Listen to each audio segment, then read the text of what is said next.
अस्सलामुअलैकुम नाज़रीन, आज हम बनाने वाले हैं चिक्कड़ छोले। बहुत ही टेस्टी और यम्मी बनकर तैयार होते हैं। तो चलिए शुरू करते हैं इसे बनाना।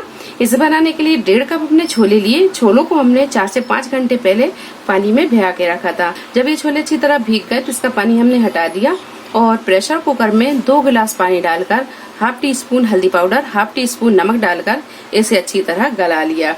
तो आप यहाँ देख सकते हैं ये छोले अच्छी तरह पक गए हैं और अच्छे गल भी गए हैं। इस तरह के पके हुए छोले हम लेंगे। 2 मीडियम साइज के उबले हुए आलू। तो सबसे पहले हम आलू और इसमें से हम थोड़े चने लेंगे। इन दोनों चीजों को पीस लेंगे। अब इसमें हम डालेंगे थोड़े से चने। अब ये दोनों चीजों को पीस लेंगे। आलू और छोलों को हमने पीस लिया है। ये देखिए पानी हमने इसमें बिल्कुल नहीं डाला, बिना पानी के से पीसा है। चलिए तो ये आलू छोले पिस गए हैं। अब हम इसकी ग्रेवी तैयार कर लेते हैं। ग्रेवी तैयार करने के लिए कढ़ाई में हमने 1 बड़ा चम्मच तेल को गरम कर लिया है। इसमें हम डालेंगे 1 टीस्पून जीरा। 2 मीडियम साइज की प्याज को पीसकर इसका पेस्ट बना लिया है, ये डाल देंगे। डाल देंगे अदरक और लहसुन का पेस्ट। ये सारी चीजों को थोड़ी देर हम भून लेंगे। प्याज, अदरक, लहसुन जब थोड़ा सा भून जाए तो इसमें हम डालेंगे पाउडर मसाले। तो गैस को हमने थोड़ा मद्दा कर लिया है। इसमें हम डालेंगे 1 टीस्पून लाल मिर्च पाउडर, 2 टेबल स्पून धनिया पाउडर, हाफ टी स्पून हल्दी पाउडर, हाफ टी स्पून कुटी हुई लाल मिर्च, हाफ टी स्पून जीरा पाउडर, हाफ टी स्पून गरम मसाला पाउडर, 1 टीस्पून नमक और इसमें हम डालेंगे थोड़ा सा पानी। गैस की फ्लेम को मीडियम टू हाई पर रखेंगे और मसाले को थोड़ी थोड़ी देर में चलाते हुए अच्छी तरह भून लेंगे। मसाला जब अच्छे से भुन जाए और ये तेल छोड़ दे तो इसमें हम डालेंगे 2 मीडियम साइज के टमाटर। इसे हमने पीस लिया है, ये डाल देंगे। टमाटर को हम तब तक भूनेंगे जब तक कि टमाटर का पानी अच्छी तरह सूख नहीं जाता। तो गैस की फ्लेम को मीडियम टू हाई पर रखेंगे और इसे अच्छे से हम भून लेंगे।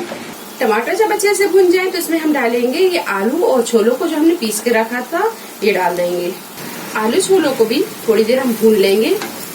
1 से 2 टेबल स्पून करीब डालेंगे हम इसमें पानी और इसे भी अच्छी तरह भून लेंगे। 5 से 7 मिनट भूनने के बाद में अब इसमें हम डालेंगे छोले। अच्छी तरह मिक्स करेंगे। मिक्स करने के बाद में इसमें हम डालेंगे पानी। तो इसमें हमने 2 गिलास पानी डाल दिया है। अच्छी तरह इसे मिक्स करेंगे। अच्छी तरह मिक्स करने के बाद में अगर आपको यहाँ थोड़ी सी ग्रेवी गाढ़ी लगे तो आप इसमें थोड़ा सा पानी और डाल दें। ग्रेवी भी थोड़ी सी गाढ़ी लग रही है क्योंकि अभी हम इसे पकाएंगे तो ये और गाढ़ी हो जाएगी। तो इसमें हम आधा गिलास के करीब पानी और डाल देते हैं। अच्छी तरह मिक्स कर लेंगे। 2 से 3 हरी मिर्च, इसे हमने बड़े बड़े पीसों में काट लिया, ये डाल देंगे। हाफ टी स्पून गरम मसाला पाउडर। अच्छे से मिक्स करेंगे।